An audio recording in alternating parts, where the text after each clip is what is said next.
Can you hear me? Test one. Yes. 1, 2. Yes.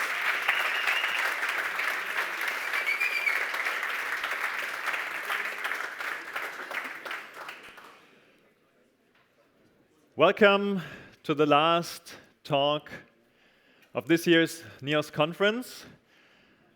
Did you have a great couple of days?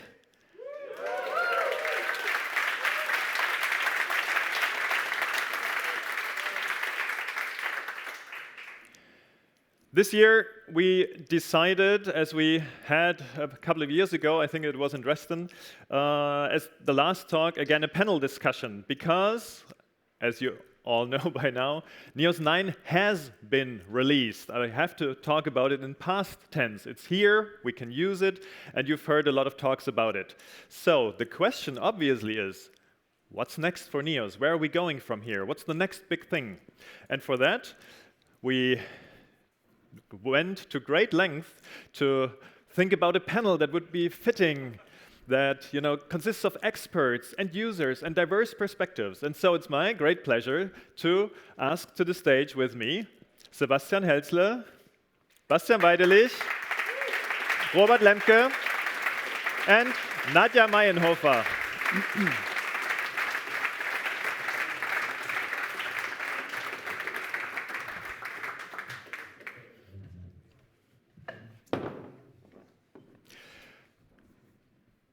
So, just a few remarks as introduction. You probably know those three guys from the core team, but it's my special honor today to have Nadja on stage with us to share her perspective as a user of NEOS CMS as an end customer, because those perspectives are so incredibly important for us to help us shape our vision of where NEOS needs to develop in the future to be a usable and useful tool. So thank you for joining us today. I brought the two walls of ideas on stage with me because that is the input that you provided to us over the last 2 days. And I've already seen so much good input there related to the product itself, to community aspects, to the conference, and any other topics that came to mind. So when we look back, Robert, when you look back at this conference, you opened with a keynote and you started setting the stage for this conference, and you probably had some discussions here about NEOS and the future. So please share a little bit of insights. What was that about? What did you pick up in the last 2 days? Oh yeah, that was a whole mixed bag, but of candies mostly, I have to say. What I always find surprising is that such an event, how it can at the same time refuel you and spend a lot of energy. But definitely I think the atmosphere was really great. Not as I anticipated, actually. So you probably saw it in the keynote also, that there were some dark shadows in there, which I tried to overcome with a bit of light. But the atmosphere here wasn't that dark, but we had a lot of discussions about AI, obviously, mostly during the night. But what was so great to see is how positive the atmosphere was regarding NEOS 9. So I didn't see in any discussions or so, I didn't felt any fear regarding that, but more like, now let's actually try that, and I'm curious, I want to try it out. So that was definitely a positive thing I saw. Yeah. So one very important next big thing for NEOS, now that NEOS 9 is released, is obviously for you to use it, start upgrading. I've shown how easy that is. And I've had some discussions about that as well, and there's a little, there's a fine print there in the presentation if you look closely. Thank you very much, Robert, for sharing your perspective. So to get us started in this discussion even further, I would like to ask you, Nadja, as an end user, as a customer of NEOS, what were your reasons to choose NEOS? Because that input is very helpful for us to find out what are the strengths that we're building on. Thanks for having me here. Well, the community, the conference, the cool T-shirts. No, those are parts of the reasons, but of course, back then when we decided for NEOS, we didn't know about that stuff. Actually, what we did was sit down with Helzle, our developers, and we worked in the past with Typo 3, and we were considering for our next big web project a redesign of our website. Actually, I'm from the Central and University Library in Luzern. I don't know whether you know that. So it's a big library. It's actually 8 libraries combined to one. And we did a redesign in 2024. And before we started that, we needed to decide whether we wanted to continue with Typo 3 or whether we wanted to change to something else, to another CMS. And that's why we sat down with Helzle, and we did basically a pro and con. And of course, we had some requirements because we know our users, and from a library perspective, let's just say our users, I mean our editors, are people who are mostly librarians. So they really like to categorize things. They like to put things in folders. They like to have everything really structured. And they are not so very tech savvy. And because they are not, we need a content management system that makes our lives easy as supporters. So it has to be simple, it has to be intuitive. And when we did that pro and con, we just realized in comparison to Typo 3, NEOS was just the better option for us. And to be honest, I'm really glad we decided for NEOS because so far, I mean, the support has not gone down to 0, but it's a lot less support that I have to provide now for the people working at our library. And the cool stuff is that they now try to think about new things they can to do with the website, so to improve that website. And that's really nice. So they can actually focus on the content instead of trying to figure out the system. So yeah, that really speaks for NEOS, I guess. And I guess Helzle was really, helpful in deciding because Lorenz was really pushing for it, which was helpful too, so yeah. Thank you, Lorenz. So yeah, thank you, Lorenz. Thank you, Nadja, for providing these insights, because it's great for us to hear that NEOS is useful and enabling you to do new things with it. So, and we will come back to your actual experience and your view on how that could be improved a little bit later in the discussion. But Sebastian, building on that strength of NEOS for the user experience and the editing experience that, a lot of years ago, NEOS was like, wow, that's new and great and shiny. And you've had a lot of talks at conferences about, I'm improving that and I'm improving that a little. Where do you see that going in the future? What user experience areas do you have that we need to improve? Yeah, definitely the inline editing, I think, is one of the most important areas where we should now focus on again after we did so much technical stuff and improved all the engine, basically, that we have to focus on that. And what I see often as a problem with the UX is that you get used to things and you get used to suffering. Like my editors or the editors I talk to, they tell me, yeah, it's actually not that bad. Now I know how to do it. I know where to click. But that's bad. They should not simply accept that and show us and tell us and work with us to solve that. And at the Vienna sprint, we sat together, 3 of us, Robert, John, and me, and we tried to create a blog post or write some page. And we immediately found 10 things we didn't like. But usually when we just work with that, we just oversee it also. All of us are affected by that. And I think we should remind ourselves not to accept that and then find a way to really get this smoother and nicer. It's harder to market that and write a blog post like that and so on. So we have to find a good way also how to transport this and get more people to involve with that. And we do have a lot of feedback on this wall about user experience. And there's 2 big ones in the middle here, undo and redo. And I know we had some discussions about that in Vienna. Can you share a little bit what's so difficult about providing that, or what is an easier part that we can work on? Basti, can you share something, or Should one of the others? Well, I can try. I wasn't in Vienna, but I know the technical difficulties you mentioned, because people say like, well, with event sourcing, you basically get undo and redo for free. There's some kind of fine print with that as well, because no, it's not as easy. And that's not only a technical problem. If you think about undo and redo, there's a lot of logical issues you need to solve, like especially with multiple editors doing things and then undoing them while someone else already changed content based on the thing you now want to undo.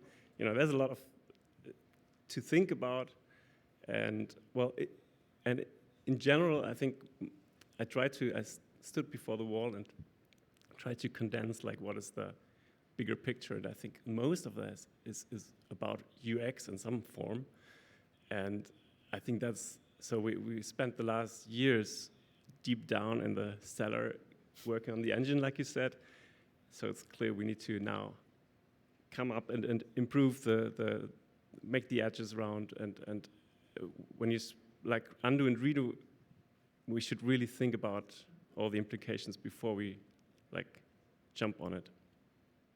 Robert, what's your perspective on that as well? Yeah, I mean, the funny thing is that those people creating Neos are mostly not using Neos most of the time, I guess. And it's the same with PHP, by the way. They are coding C and not PHP. However, I think from the beginning we also had that, that agility to move our perspective and try to like have our hats on, change our hats to how does it look like for an editor. And what we did there in Vienna is something very, very useful, of course, that trying to write a blog post and so on, and then you stumble over things. So I also see that, yeah, we have lots of small things to improve, which will have a big impact for editors, which will so less getting into your way, like changing from one content element to another. So for example, if that would be easier, people would spend less time and be more happy and so on.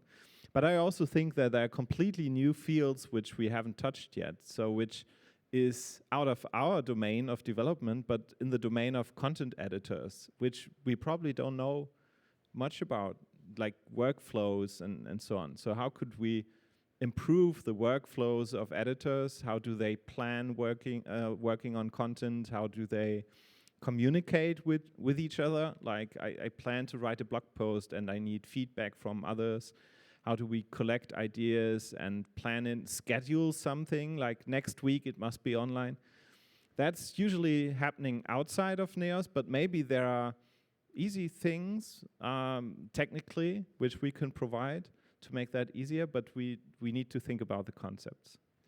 Regarding undo and redo, I think it will take a lot of conceptual work and a lot of technical work. But usually when I talk to people who ask me, hey, is there an undo function? Can you make it or something? And then I ask them what happened. And then at the end, they simply publish to live all the time. They didn't use workspaces most of the time. I don't say it's 100% of the time. I also want to have a redo and undo at some point, but often workflows would also have solved that issue for them. To a certain extent, but I see that especially on smaller websites or in teams with 1, 2, 3 people, they simply all publish to live workspace, and then they get unhappy. I think we should take these hints, and not solve it with make it more difficult to publish to live, but think like, so why is it that I'm also publishing to live all the time? Why am I doing that? Because I opened a tab with a website. And then I want to see what I just did. I know that I have workspaces for that. So the question is, why am I doing that? Where's that little kind of friction why I don't open a preview of my workspace? So, and probably it's quite easy to solve technically again, but apparently it's too difficult or causes too much friction to Yeah, actually exactly. use it. Sometimes they didn't know about features that we already have, or sometimes they needed a little plugin to have like a specific review or a preview they can send to somebody with your plugin, for example. Or in one case, they needed to have test pages, and then where they just try things and then they publish it to live, then they look at it and then they quickly hide it again and publish to live again. And at the end, they needed some kind of page that they can view as a logged-in user, but will not be visible to outside people. So I created this new node type, and that also fixed this use case. So it's various things, and sometimes there are smaller solutions. Yeah. And there you mentioned something very important, that if any agency finds a problem like this and gets good feedback and creates a package that then again you publish for all the others and help us, fix little UX inconsistencies, little problems, and help us develop those into core solutions to improve the product for everyone. That is the power that we have here, that you bring together with us as this community, right? So I want to emphasize this point. And this research part of UX research, talking to your users, asking them, what is your experience? What were you trying to achieve? I think there was a very important talk here as well at the conference about what is it, was it Carsten? What was it you were actually trying to do, and not just describing the problem you ran into, or it doesn't work, or Neos is broken or something. So talk to your editors and find out where the pain points really are. And as I already mentioned about dimensions, about translations, about being able to compare different versions of the content that you have, and playing that back to you, what are your experiences in using Neos now for a little time, and where are the areas where you say, that could be improved for me? So in an overall perspective, of course, it's a really good experience. I'm really glad that we chose the system, as I said before. And I think most of our editors are really glad as well. But of course, there are always some pain points. What I realized in the past, for example, a global search, like content search, because sometimes people want to edit something and then know that it is somewhere on this website, but they don't know exactly where it is. And if they could just search the entire back end, that would be really helpful. And then media UI, I mean, we already put some effort. I mean, you guys put some effort in. We put some financial effort in to change it a bit, because to be honest, when we started out this web project in 2022, I think it was, around that time, there was basically no folder system, really. There was one folder, if I remember correctly, in the media UI. And for us, that was a killer criteria. We wouldn't be able, because as I said, librarians love to put things into folders. So yeah, then, well, we put some money in, and you guys developed and changed that media UI, so it has gotten much better. But what I realize is that it is a bit confusing, to be honest, the way it looks right now, because it has these numbers. I mean, because there are folders, and then there are subfolders, and if in the main folder there is a file, there is a number, but if there is just a subfolder, there is no number, and then it's gray and not white. So honestly, it's a bit confusing to people, because they don't realize that sometimes there is a subfolder and there are files in that subfolder, for example. Yeah, at some point we also turn blind, developers. We don't see those things anymore, and then we need people to tell us also. Yeah. I think there's a general point to make. What you said, like we are not using, or the people developing the system mostly not using it, at least not in a day-to-day business. And I think that's something we might take away to watch the editors, watch what they're doing, because I did it a couple of times, and then I realized, what? They're doing this, so maybe they have different needs and they don't understand. Like, they might not question the system because they're just used to it, but there might be a lot of low-hanging fruits to improve their lives. Well, there's just one more thing that I just remember right now. I mean, we kind of fixed it a bit with Wiesel's help, but when people, because I see it all the time, they need to publish their content, but they kind of forget, I don't know. They just leave. They're on vacation, I don't know. And then, somebody else wants to change the content. And of course, I mean, these people don't realize, oh, there's already somebody has made some adaptations. And we actually have a red banner now there, so that it shows to people still somebody is working on this specific page. But what would be nice, and it was actually our director, he wanted us to have that sort of feature, is that there would be a pop-up sort of thing, tell you, oh my God, you have unsaved changes, so do you want to change that or not? And that would be a tiny thing to change, which would be really helpful for us, I guess. Yeah, that's exactly the kind of input we're looking for to understand, where Neos is not as helpful as it should be. Yeah, to avoid content editors doing the same thing twice, and then this needless effort was expended. Yeah. So looking at this wall, I see quite a few about documentation. That is probably something we always are working on and always need to improve, and all of us can help actually improve that. Actually, that helps using the system, by the way, writing documentation. Because we are using Neos for the documentation, so there is some comments about that. How easy is it to actually contribute? Wouldn't it be easier to use different tools for that? So picking up that topic, most of you probably know there's read the docs, there's docs.neos.io, and yeah, it's not so easy. So I think we purposefully decided a couple of years ago to use Neos for our documentation to give us more touch points with our own CMS, which was also one of the reasons why docs.neos.io was one of the first pages that we as a team updated to Neos 9 to see it in action and find some minor glitches that we maybe need to improve on further in some bug fix releases or in configuration. That was something that we stumbled upon with a content import, I think it was, that was making it a little more difficult to publish information than we thought would happen.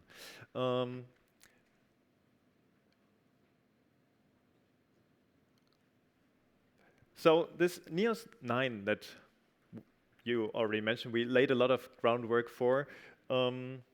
Apart from the user experience side, what other features can we envision now? What are we enabling for developers to build with that? Yeah? You look at me? Maybe? Do you have some thoughts?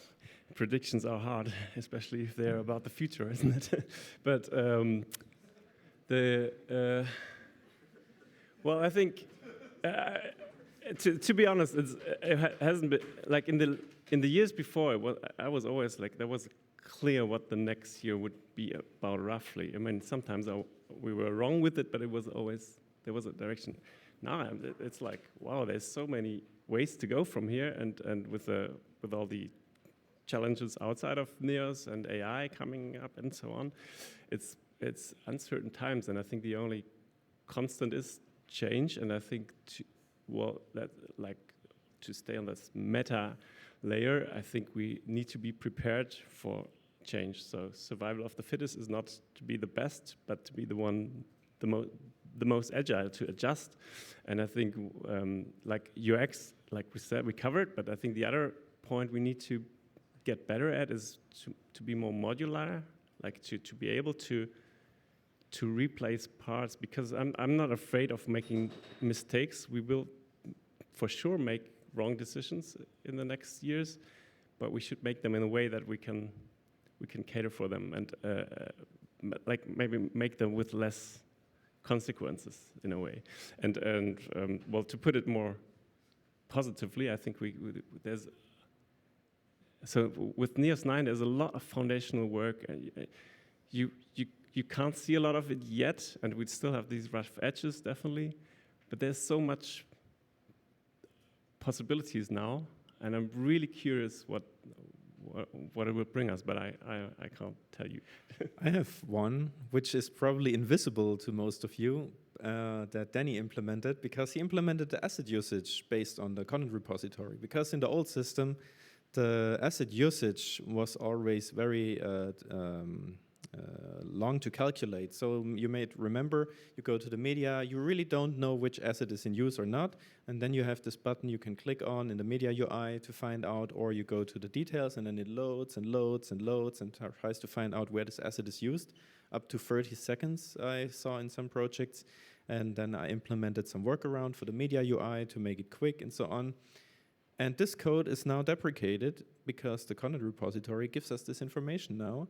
And now I was able in the media UI just to enable by default that the buttons have a button state based on the usage of the assets based on the content repository. That was now just included with that. So we have a UX feature that is looks small, but it was quite big because all the workarounds in the past were so difficult. Do you also want to share a thought? Yeah, I think in general, like what you said, trying to be fit for the future, that's important, of course. And as you mentioned yesterday in the beginning, connecting is with other systems and etc. is very important for NEOS, and this is what we cater for also, and that might become much more important in the future as well. So if you think about headless setups, for example, we already support that in some way, and we should improve at that in that area with new interfaces, if it be GraphQL or whatever. But that might make us fit. But also, when there was one suggestion that the documentation should end up on GitHub because then it's easier.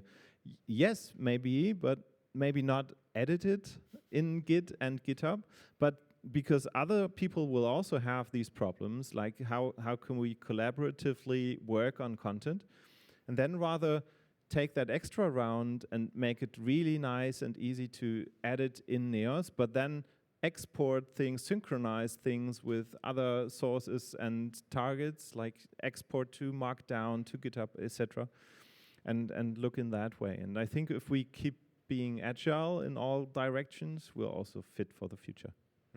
Okay, so when I look at NEOS and the last releases, we've kind of deterred from our usual 3 to 4 month release cycle in the last year or two. Again, asking about the future. Will we go back to more regular releases now that this NEOS 9 is out of the door? Is that something that's likely to happen? I hope so. I want to work on it, yeah. I think a 9-year release cycle is quite fine. I will push for it because I like to make new features, small ones especially, and I want to have them out. I don't want them to lie around.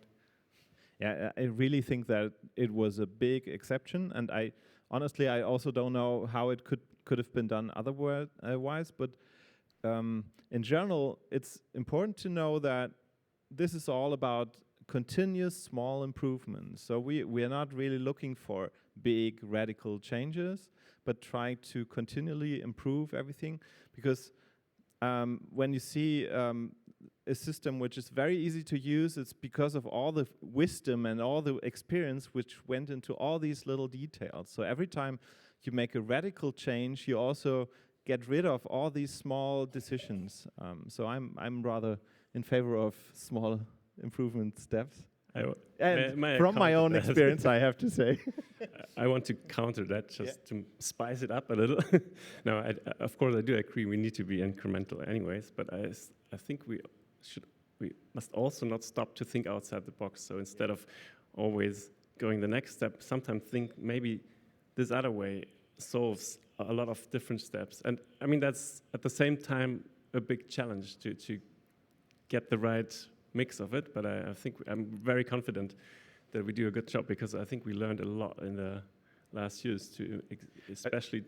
I think what you're mentioning also relates to what Robert shared in the keynote about these different user groups that we have and also have in the team, right? Innovators that are looking for this bleeding edge, this new stuff that we can do with the technology we provide, but also you as community members who are basing their businesses on this system to be reliable, to be predictable, what is going to happen in the future. That is a really important duality that we're working with. And to share share some insights with you. When we were at the Vienna sprint, Basti, what you had just mentioned, we had those discussions. We were thinking about, okay, what is important for NEOS 9.1? So what is something small and incremental we can deliver quite fast to the community? And on the other hand side, we had a discussion about, okay, what is possible now in regards to NEOS 10 or NEOS 11? What, looking into the future, more than just a few months, what is the strengths that Nadja also mentioned at the beginning that we need to build on to stay relevant in this, quickly changing world? So, thank you very much for sharing that perspective. Looking back at our wall of suggestions. Belly dance, I see here. Really? Oh yeah. Go for it. I've heard about drag and drop quite for some time. So can you share some experiences with drag and drop? Did someone try it out? Is it just not Drag what where? What options are there? Let's get into. I mean, we have some drag and drop in the content tree and in the document tree. We have an open issue for the media UI, and probably some long discussion about the content module where you're editing. And we have some prototypes for that lying around somewhere in GitHub, and yeah, it's a lot. Well, I recall that. I'm not sure if it was this case, but one request was I want to be able to drag an image from my computer to some text block, and now it gets. Was that you want that? And now it gets changed to a text with image element, right? And that's exactly a good example for where we might want to think, like, what is the more general picture of it? Because, well, we could implement that single use case probably fairly easily, but maybe it then requires some kind of process that starts, because I don't want to just change it, but now that it's a text with image, now I might need to choose like what kind of element or whatever, so it starts some interactive process. And so I think it makes sense to at least spend some more time in the problem space to see like what is it connected to some of the other things we are considering, and can it maybe solved in a more generic way? I myself miss some drag and drop functionality, but probably a lot of people use different kinds of ways they want to drag and drop things in different places. What I'm missing is that when I drag something in, there are places I can actually drag to, but they don't say, hey, drag here. That's something I'm missing. So just like a highlight that would show little waving up. Norman. Yeah, like, hey, come here with your thing. Like if I drag in an image, and I think we have some spots where we can actually drag stuff to, but most people are not even aware, even some core members. Yeah. Do you feel that they are picking up your wishes? I mean, I don't use drag and drop. I mean, I'm working with my keyboard, so I also want to copy and paste pictures. But also, there's a bigger picture, as you said. So because what I want, of course, is that at that place, now there's an image, no-type image, in the design and with the properties of that particular website. So I don't just want to have somehow pictures there, but of course, as a content element, as it's meant to be in that website. And that brings me to a bigger idea of how, I mean, why is it important for an editor to know about different kinds of elements when you look at the page? So if you see the finished page, you see images and headlines and text and whatnot, but you would just write it down like that. Here comes a headline, here comes a whatever. And so maybe we can make it more fluent for editors to break up these boundaries between node types. So node types or content elements, that's quite technical in the background, and that's okay. But maybe we can make it very easy that automatically two content elements merge because it makes sense, because that is text, let's merge it automatically. So you can just go with the cursor down, down, down until the next headline comes. And just think in that way. So as a developer, I would think, oh no, that's really complicated and I don't want to do that. But as an editor, I just want to go down with my cursor until the next image comes maybe, or even beyond. And somehow make that possible. Take that perspective and see how can we make it possible technically. So when we talk about these ideas that we have about editing and little improvements that we, that are more easily achieved and maybe, can come to the next NEOS release, and other things where if we think around a little bit and, not take the easy route, but solve the problem in a bigger way, then, you all are, or maybe many of you are developers. You're part of this community. You're using NEOS, you're developing NEOS, you are developing projects with NEOS. So be part of that journey of improving NEOS. There's so many opportunities, like tomorrow there's the contribution day, next week there's the sprint, and there, in the closing we will have some more slides where sprints are already being planned in the future, where we invite you to join us to contribute to improve the system further. So every little bit, every fixed bug, every issue that comes with a suggestion of how you're expecting the system to behave, but it's not supporting you in a way that you would like, really helps us to decide what are the important things that we need to work on, right? Because those are difficult discussions in a team of volunteers to figure out what to do next. Right, I'm looking at the clock. We do have some more time, so I will take another. Just regarding that, what you just said, when you have an idea or something doesn't work out as nicely, then remember that, we try to ask a lot of whys, the 5 whys principle, like ask a lot of whys until you discover the real problem. And that also helps a lot. For example, when you see here, there's a suggestion GraphQL API.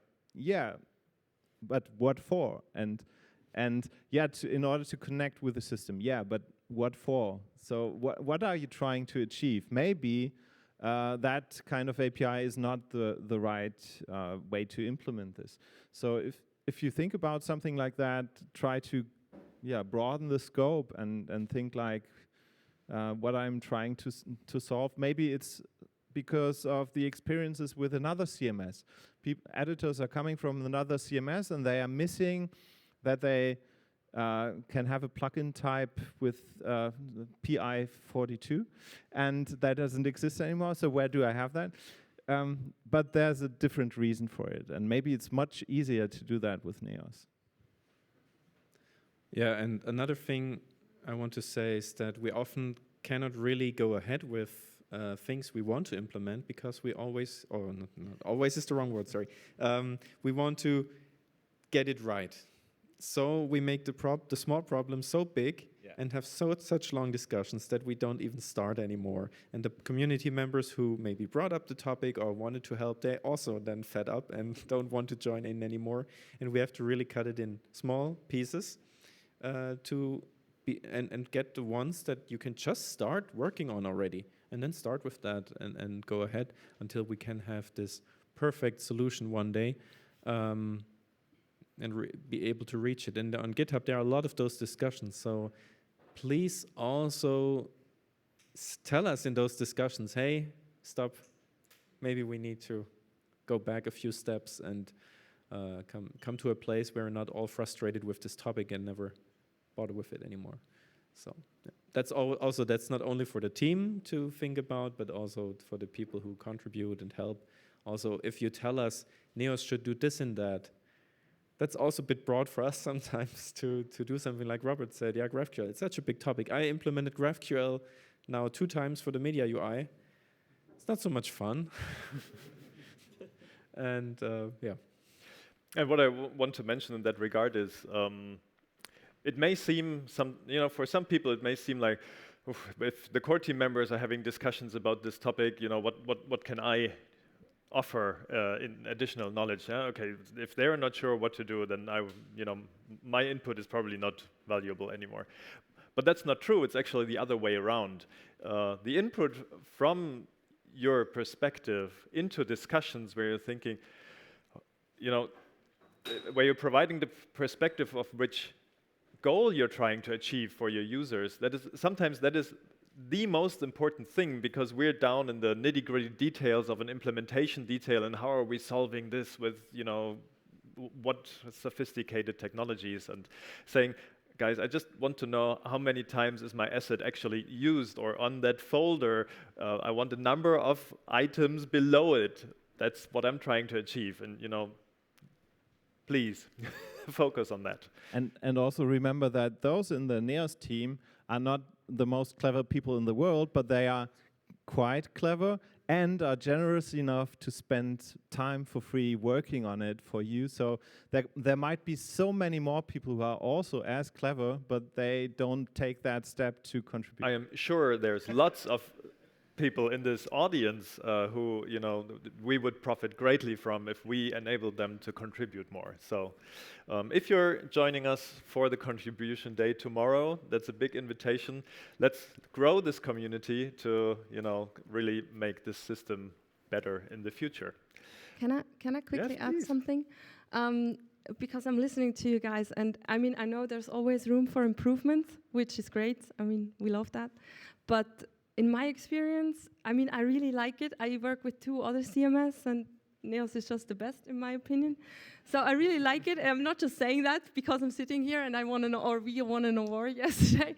No, but I think what really needs to be done is more promotion, because people, I don't know, but I have not heard of NEOS. It's just because of Visual.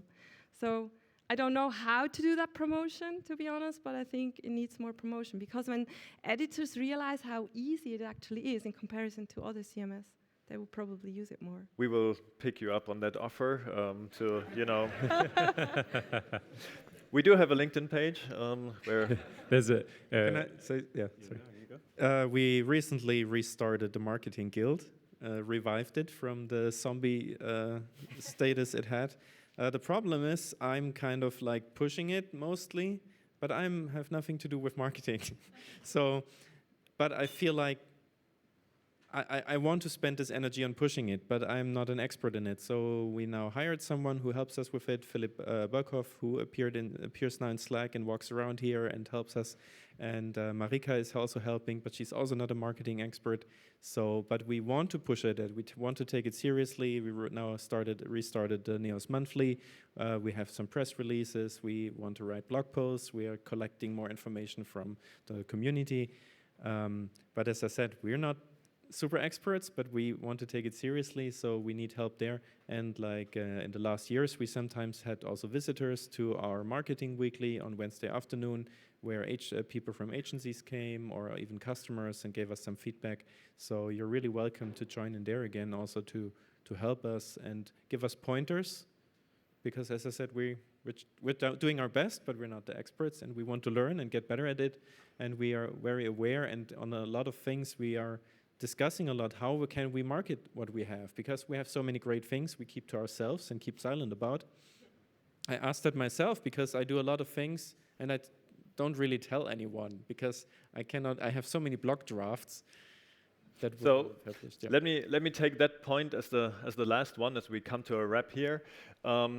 If you're not a developer, especially if you're not a developer, but you're here and part of this community, please consider helping us improve our marketing, improve our documentation, improve our communication in the community, help us developers be more approachable, to be more open for discussions.